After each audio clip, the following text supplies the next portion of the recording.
Elle concerne cette polémique, vous l'avez lu dans tous les journaux hier soir à la une de France Soir, la chaîne libanaise du Hezbollah qui vient d'être autorisée sous condition évidemment par le CSA. Quand vous allez voir les programmes de cette chaîne, vous allez comprendre pourquoi certains crient au scandale. Mais le CSA veille au grain, il ne pouvait pas faire autrement. Olivier Trive, regardez ce reportage.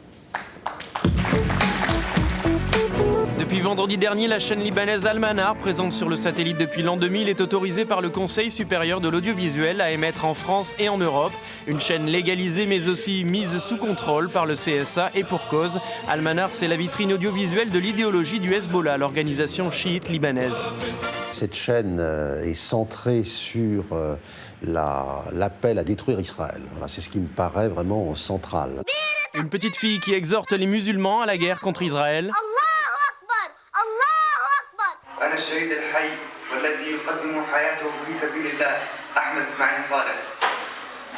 Des mères de famille fiers d'avoir des fils kamikazes, voilà ce que l'on pouvait voir sur Al-Manar jusqu'à la signature de la convention avec le CSA. Mais le programme qui a profondément choqué en France, c'est Diaspora. Un feuilleton diffusé il y a un an, on y voit notamment cette image horrible d'un enfant chrétien en train de se faire égorger par des rabbins.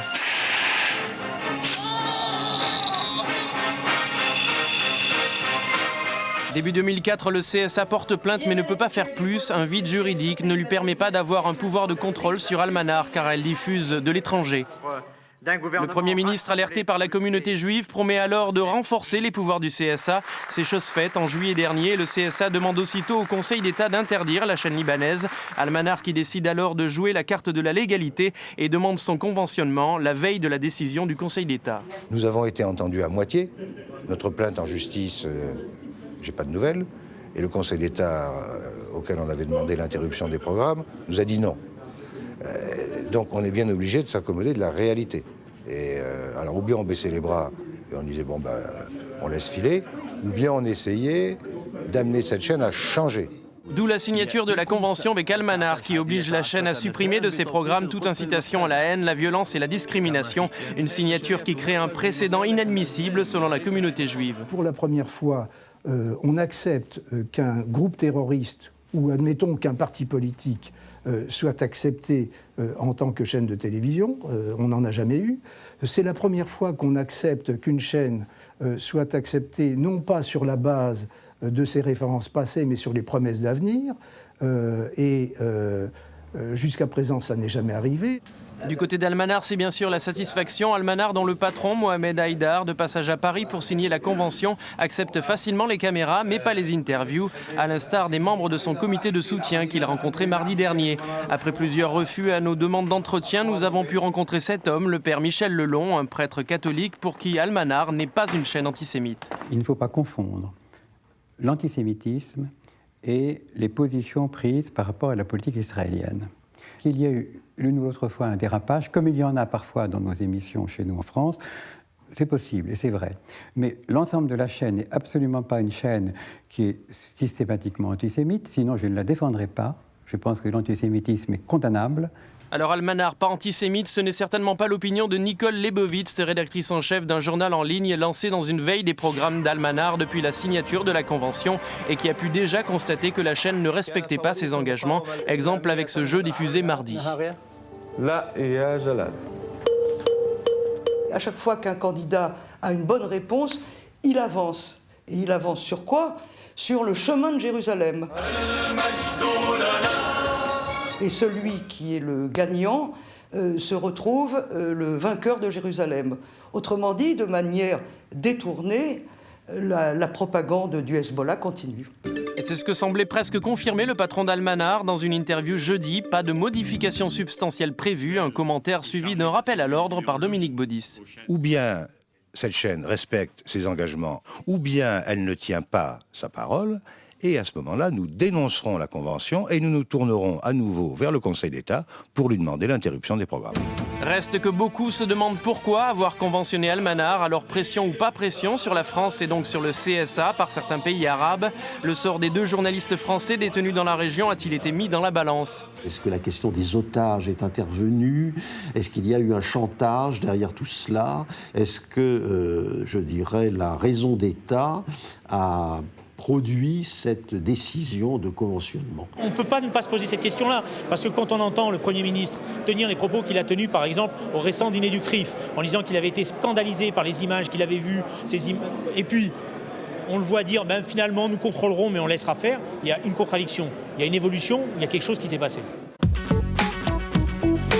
Alors pour débattre de ce dossier, à côté de vous, Pierre Lelouch, on connaît vous votre combat contre l'antisémitisme, on sait à quel point... Et le racisme en général, absolument. Issa El Ayoubi, bonsoir monsieur. Bonsoir. Vous êtes journaliste libanais, correspondant à Paris d'une agence saoudienne. Alors on va parler du conventionnement par le CSA de cette chaîne, mais déjà, avant de développer cette chaîne, vous la trouvez contestable ou pas du tout? Ces programmes, vous les regardez, vous aimez? Il n'y a pas de chaîne contestable. Bah si, il y a des chaînes contestables. Non, il n'y a pas de chaîne contestable, sinon on est dans une dictature?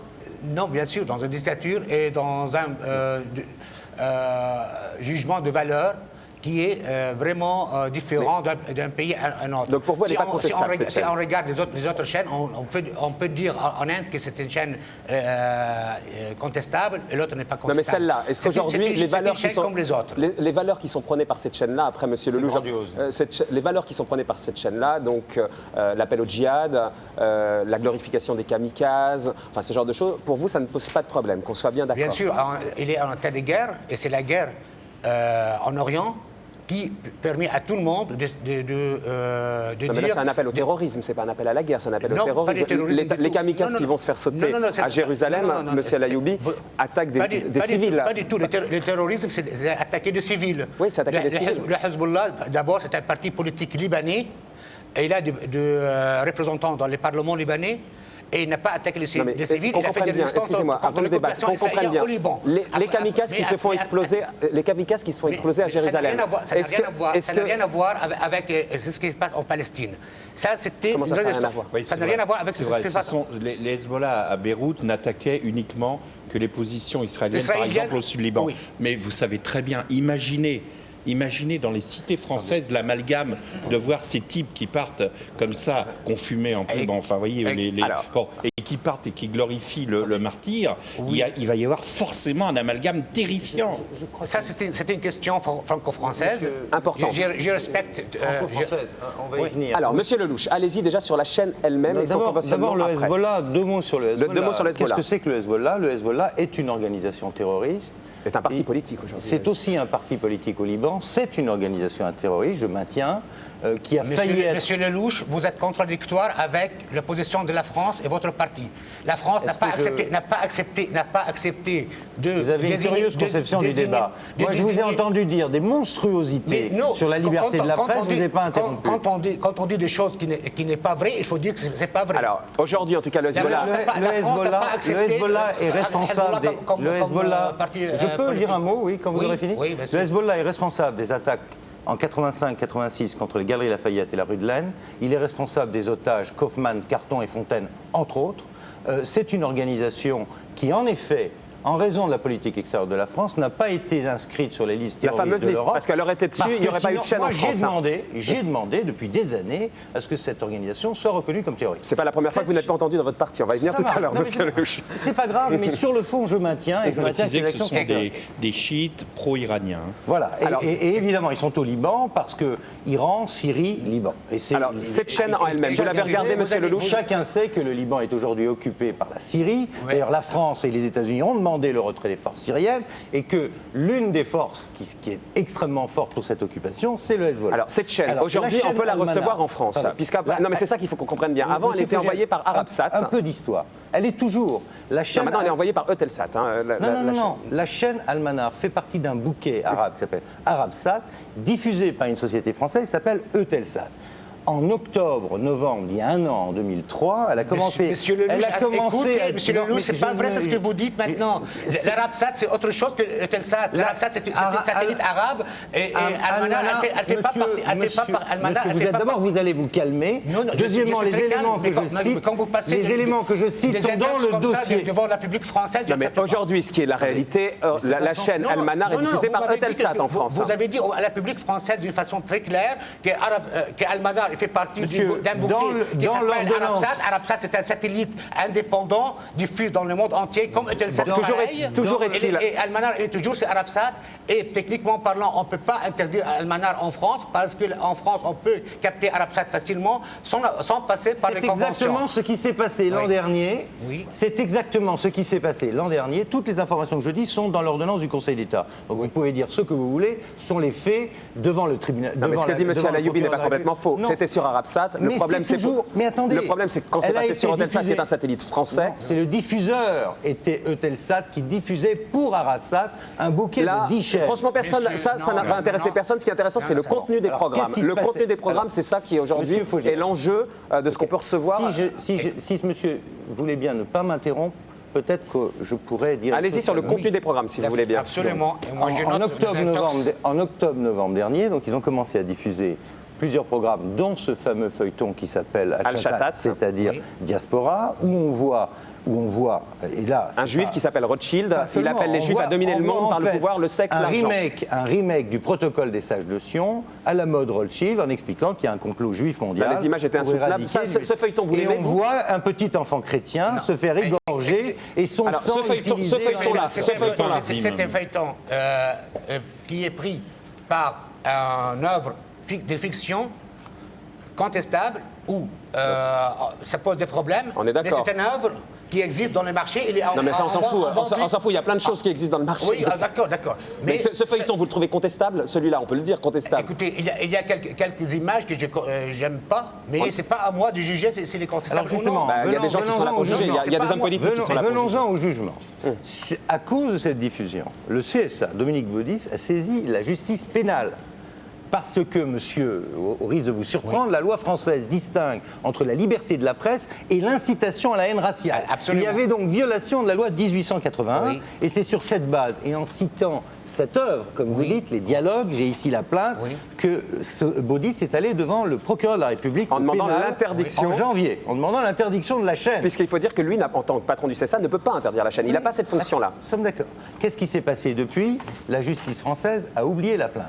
Ça fait un an. Presque un an. Et ça, c'est le premier scandale. Les hommes politiques aussi, de votre bord aussi, ont oublié. Quand il a passé des coups de fil, le même Dominique Baudis... Attendez, monsieur Faugier, avant de dire c'est la faute des hommes politiques... Je ne dis pas que c'est la faute des hommes politiques, je dis sur ce dossier-là, il a déposé une plainte, c'est resté... Il a passé une plainte au pénal, la justice n'est pas toujours. Les hommes politiques qu'il a appelés ne l'ont pas rappelé non plus. Au printemps dernier, j'ai été moi-même à Berlin pour une réunion sur l'antisémitisme à l'OSCE, où on a parlé de ma fameuse loi, et où le gouvernement français s'est engagé à renforcer la loi sur l'audiovisuel, ce qui a été fait au printemps dernier. Et le CSA, à partir de la loi du 9 juillet de l'année dernière, a eu la possibilité d'aller au Conseil d'État pour demander l'interdiction d'une chaîne qui serait en contradiction avec les principes de la haine raciale. Lequel Conseil d'État, on l'a vu dans le sujet, a débouté le CSA ? Alors le Conseil d'État, et là on est encore dans l'ubuesque le plus total, non seulement ne répond pas à la question sur l'interdiction à partir de ce qui avait été déjà diffusé, mais dit, mais après tout, si cette chaîne, puisqu'entre-temps, eux ont dit, mais nous on aimerait bien être conventionnés, du coup on aimerait bien appliquer la loi française. Je ne fais pas partie du Hezbollah ni de Al-Manar. Du coup, mais pour qu'on comprenne bien, on a bien compris que le Conseil d'État a débouté le CSA, mais ce qui intéresse le grand public, monsieur Lelouch, pour vous, est-ce que cette chaîne est dangereuse en France ? Mais c'est une horreur, cette chaîne. C'est là-dessus qu'on a envie de vous entendre. C'est un haut-parleur du terrorisme. Nous avons des otages retenus par les terroristes. L'ensemble de nos services, de nos militaires, notre diplomatie est mobilisée contre le terrorisme, et nous allons diffuser ces saloperies sur les banlieues avec des appels au meurtre. J'ai tout ce qui sort, y compris le 23 décembre. Voulez-vous que je vous lise le 23 novembre, c'est-à-dire il y a quelques jours. Depuis le conventionnement, donc. Depuis le conventionnement. Voulez-vous que je vous lise la Doua, c'est-à-dire l'hymne religieux diffusé par cette chaîne. Ô Oumma des musulmans, tiens bon, n'adore qu'un seul Dieu. Allah, il te donnera la victoire, c'est certain. Mène le djihad inlassablement et demande à Dieu qu'il rende les ventres des mères stériles, qu'il assèche le sperme des pères, afin que peu à peu les associateurs et les mécréants disparaissent. On veut ça en France ? Là-dessus, monsieur Alayoubi, là-dessus. Parce que ça me rappelle vraiment l'appel de Charles de Gaulle du 18 juin. L'appel de Charles de Gaulle du 18 juin, là vous allez un peu fort, monsieur Alayoubi. Là, franchement... Oui, appelle de Charles de Gaulle, vous voulez quand dire... il a insisté les Français à combattre les nazis et les occupants. Mais là, qui sont les occupants, qui sont les nazis? Ça, c'est du De Gaulle, ça. Ça, c'est du De Gaulle. Vous osez dire ça devant moi. Oui. Je vous dis dont le père a combattu dans les unités de De Gaulle et qui suit vous ne comprenez gaulliste. pas que les Israéliens, ils ont occupé le Liban pendant 20 ans et que les Libanais, ils ont Mais donc aujourd'hui, quand la chaîne dit peuple, bats-toi, fais le djihad, résiste, fais le djihad, bats-toi. C'est une affaire franco-française. C'est une affaire israélo-libanaise, monsieur. Voilà, écoutez. Donc n'apportez pas cette propagande. C'est vous, M. Carlier, qui vous avez transporté les problèmes politiques au Proche-Orient en France par l'incitation de mais toujours est-il que cette chaîne aujourd'hui, Monsieur El Ayoumi, cette chaîne aujourd'hui, elle est reçue en France, elle est édulcorée puisque c'est pas la version libanaise qu'on reçoit, mais ce qu'a dit M. Lelouch, c'est ce qu'on reçoit. Est-ce que pour vous, elle est dangereuse dans les cités, là où il y a le feu en permanence, avec des communautés qui s'entre-déchirent? Est-ce que pour vous, elle est dangereuse? Elle n'incite pas à la haine raciale, puisque c'est ça le problème. Il y a plusieurs façons de faire la guerre. Cette chaîne n'est pas dangereuse plus que les autres, plus que les images qui est diffusée sur les télévisions françaises même. Elle n'est pas dangereuse. De ce que vient de citer M. Lelouch. Elle n'est pas plus dangereuse que FR3, on est bien d'accord. Nous, on est plus dangereuse que Charles Anderlin, par exemple. Bah, évidemment. Non, attendez, mais là... C'est une image qui assiste à la haine, n'est-ce pas? Et c'est la même... Qu'est-ce que vous racontez? C'est la façon dont vous prononcez Charles Anderlin qui incite à la haine, monsieur. Oui, j'ai dit ça parce que je reprends les paroles de Criff et je reprends les paroles des amis de M. C'est effrayant. Et monsieur, vous êtes positivement effrayant. Non, je suis navré de vous le dire. Non. Comparer ces saloperies avec le général de Gaulle et Almanach à FR3, je suis scandalisé. J'ai rien à vous dire. Quand vous coupez... Donc pour conclure... Par contre, j'ai quelque chose à dire au public français quand il se sera tu. Messieurs, quand vous coupez de paroles du contexte historique et vous référez à des sites Internet contestés encore, vous référez à des sites Internet contestés encore... Non, c'est un site Internet qui s'appelle Proche-Orient.info et qui n'est pas contesté. C'est simplement une traduction de ce qui est diffusé sur cette chaîne. Monsieur Lelouch, est-ce que techniquement, si le CSA interdit, enfin, si la juridiction, si on interdisait légalement cette chaîne en France, imaginons qu'il y ait des débordements, que le CSA à nouveau porte plainte, etc., et qu'il y ait une interdiction, est-ce que malgré tout, de façon illégale, avec simplement une longitude, enfin je ne sais pas comment on peut caler les paraboles. Oui, on peut toujours aller chercher l'antenne sur Arabsat. On peut toujours, mais là, elle va être diffusée. Avec le conventionnement, la différence, c'est qu'elle va être diffusée sur Canal par le câble, sur TPS. C'est ça, sur Canal. Ce qui est grave, M. Carlier, vous qui terminez là-dessus, si vous voulez bien. C'est le dysfonctionnement total de nos institutions. La justice ne s'est pas prononcée. Nous, parlementaires, nous votons une loi. Cette loi, elle est détournée par le Conseil d'État qui dit dans le fond, vous pouvez les conventionner, mais qui n'oblige pas le CSA à conventionner. En même temps, elle sous-entend que le CSA doit le faire autrement. Qui dit au CSA, si vous ne conventionnez pas, alors elle sera interdite. Et quant à Baudis, il dit, mais moi, on m'a forcé à conventionner, ce qui n'est pas vrai. Donc tout le monde joue au ping-pong avec cette affaire. Et aujourd'hui, en tout cas, ce qui est sûr, c'est qu'aujourd'hui, mes amis politiques se cachent, et je le dis franchement, se cachent derrière l'indépendance du CSA pour refuser de prendre la responsabilité vis-à-vis de cette chaîne. Et vous en avez parlé à vos amis politiques. Mais je leur ai dit. Et ils disent quoi? Alors, ils se réfugient derrière l'indépendance du CSA. Moi, je dis qu'il n'y a pas de. Le président de la République. Il y a une question d'ordre public. C'est que les amis politiques de M. Lelouch ont aussi 2 otages sur les bras à gérer. J'imagine que ça. Je n'ose pas imaginer qu'il y ait une connexion entre les deux. Voilà. En tout cas, merci de vos convictions, M. Lelouch. M. El Ayoumi, on a bien compris que vous soutenez la chaîne. Et c'est votre Non, vous n'avez pas compris que c'est ce que j'ai compris. Non, vous avez commenté n'importe comment, excusez-moi. Ah non, on a repris les paroles. Mort à Israël, la fin de cet abcès purulent, mort à Israël, excusez-moi, c'est les paroles du secrétaire général du Hezbollah, c'est pas moi qui les ai tenues. Non, Hezbollah ou Almanar ou TFJ ou n'importe qui. TFJ, qu'est-ce que vous racontez? Quel rapport avec TFJ? TFJ, c'est une chaîne encore qui insiste à la haine. Qui insiste à la haine? Oui, bien sûr. On va s'arrêter là. Merci monsieur. Merci monsieur El Ayoumi. Merci à vous. C'est mieux pour vous. Et c'est mieux pour vous peut-être plus que pour nous. En vous remerciant. Heureusement qu'on est dans un pays de liberté d'expression. Ah ben heureusement, ça s'appelle la démocratie, mais on est là aussi pour contredire. Voilà votre pays de liberté d'expression.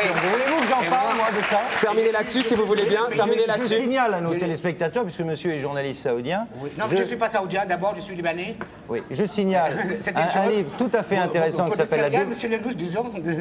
Excusez-moi, monsieur le député, mais vous terminez là-dessus si vous voulez bien parce qu'on est très en retard. Terminez là-dessus. Pour expliquer ce genre de comportement, il n'est pas inutile de se reporter aux livres d'école qui sont enseignés aujourd'hui dans un certain nombre de pays arabes, et c'est effrayant. Le racisme y est à toute page, à toute page. Il y a une traduction française préfacée par Antoine Sfer qui vient de sortir, et je recommande aux lecteurs français de s'intéresser à ça. Comme ça, chacun pourra faire avoir son avis. Merci beaucoup, merci à vous. Et on va tracer un peu votre portrait, monsieur Lelouch, pour comprendre que vous êtes parfaitement en contradiction bien souvent avec votre parti, et quand là, aujourd'hui, vous attaquez les hommes politiques. Monsieur Lelouch, je te le file. j'en viens à vous. Pardon. On va retracer votre portrait avec Jean-Michel Apathy pour bien comprendre que bien souvent vous êtes en porte-à-faux avec votre parti, là en l'occurrence aujourd'hui, mais ce n'est pas la première fois que ça dure. Merci, monsieur Alayoubi. On accueille Jean-Michel Apathy.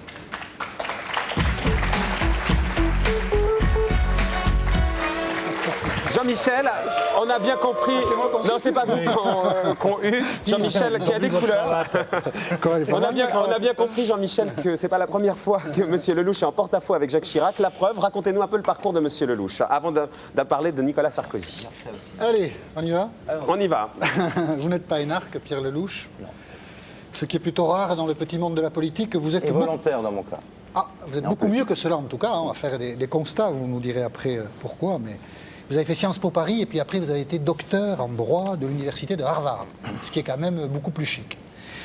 Vous avez fondé à la fin des années 70 avec Thierry de Montbrial, qui la dirige toujours, l'Institut français des relations internationales, donc qui le dirige toujours, l'Institut français des relations internationales, et vous êtes devenu un spécialiste reconnu de la géopolitique que vous avez enseigné dans beaucoup d'endroits, mais notamment à l'ENA. Comme quoi, y compris à l'ENA, oui. On n'y échappe quand même pas. Votre carte de visite a attiré les regards de beaucoup de gens, mais finalement c'est Jacques Chirac qui vous a fait entrer à son cabinet à la mairie de Paris, c'était en 1989, vous aviez 38 ans. Et ceux qui vous ont connu dans ces années-là se disaient, tiens, si un jour Jacques Chirac est président de la République, Pierre Lelouch, c'est sûr, va accéder à de hautes fonctions. C'est pas encore arrivé, ça. Hein. Jacques Chirac a été élu en 1995, il a été réélu en 2002. Et Pierre Lelouch attend toujours. Il y aura peut-être d'autres choses, d'ailleurs. J'attends plus rien. Ah, vous n'attendez plus rien. Je suis d'une sérénité parfaite. D'accord, vous allez nous raconter.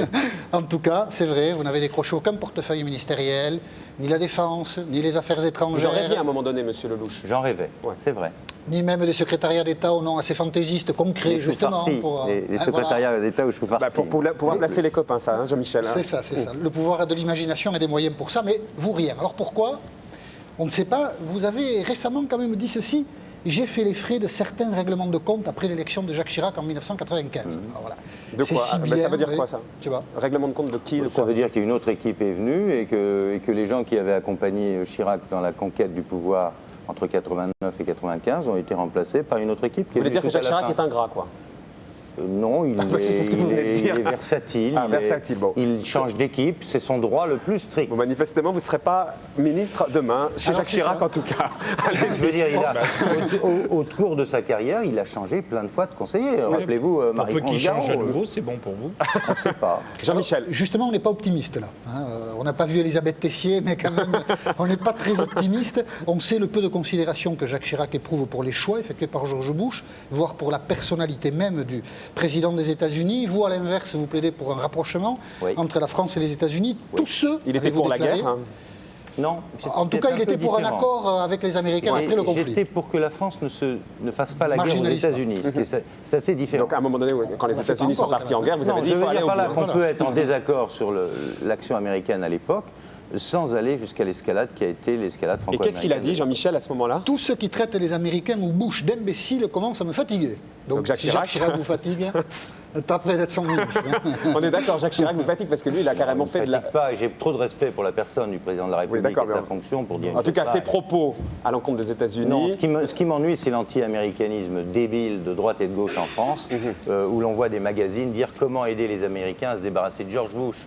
Ça me fait marrer. Sauf que vous êtes en décalage maintenant. Quand on connaît un peu la civilisation américaine, l'état d'esprit des Américains, surtout depuis le 11 septembre... Vous avez fait vos études là-bas à Harvard, donc vous les connaissez. Je les connais un peu, puis surtout, j'ai été parmi ceux qui ont compris le 11 septembre. Mais sauf que vous êtes maintenant en décalage parfait avec les Français, monsieur Lelouch, puisqu'il y avait les 2/3 des Français qui étaient favorables à ce que la France utilise son droit de veto. Vous étiez contre, donc vous êtes maintenant parfaitement en décalage avec eux. Je suis convaincu qu'il y a un décalage entre ce qu'on raconte dans les sondages et ce que disent les gens. Les gens ne voulaient pas d'escalade franco-américaine. Quand j'ai organisé à Paris pour le 6 juin les commémorations du 6 juin, ce qui m'a frappé, c'était l'extraordinaire sentiment d'affection et de gratitude qui reste dans le peuple français. Il y a une très grande affection entre les deux peuples. Tous les espoirs sont permis pour vous encore, alors, monsieur Lelouch, puisque vous n'êtes pas encore... C'est pas moi qui suis en cause, c'est l'amitié entre nos deux peuples. C'est beaucoup plus important. Pour compléter le portrait, il y a aussi chez vous un versant de politique intérieure. Ouais. début des années 90, vous avez décidé de franchir le pas, de faire à la France le don de votre personne. On vous écoute. J'ai appris un métier, j'ai fait un métier pendant une vingtaine d'années, et j'ai dévié parce que je me suis rendu compte que le pays allait mal, et qu'il fallait que ce soit des gens plus jeunes qui s'engagent.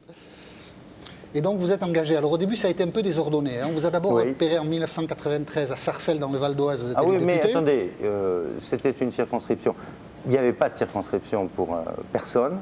Donc, 93, attends, 93, moi votre camp était quand même plutôt susceptible de gagner les élections. On va se parler franchement.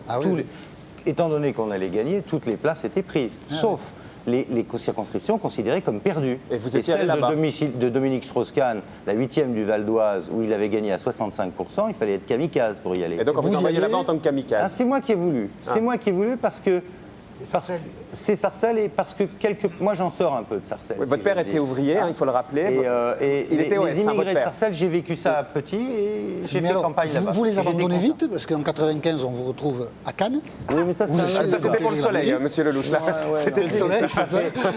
Ça fait rigoler, mais c'était une autre mission. Et en 97, Paris.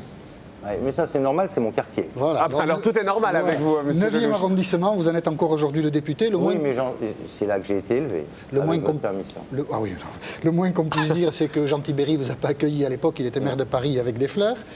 Vous avez eu quelques, sur le terrain, altercations avec ses amis, et on vous voit, c'est difficile la politique. Et c'est en 2001, vous faites alliance avec un tibériste pour le 2e tour de la municipale. Le cœur n'y est pas, regardez. Je prends la responsabilité. De constituer cette liste avec mon collègue Vincent Reynard. Voilà. Oui, vous ne m'aimez pas parce que je vais vous dire, c'était une période. D'abord, c'était une période. Parce qu'il n'est pas marrant, Vincent.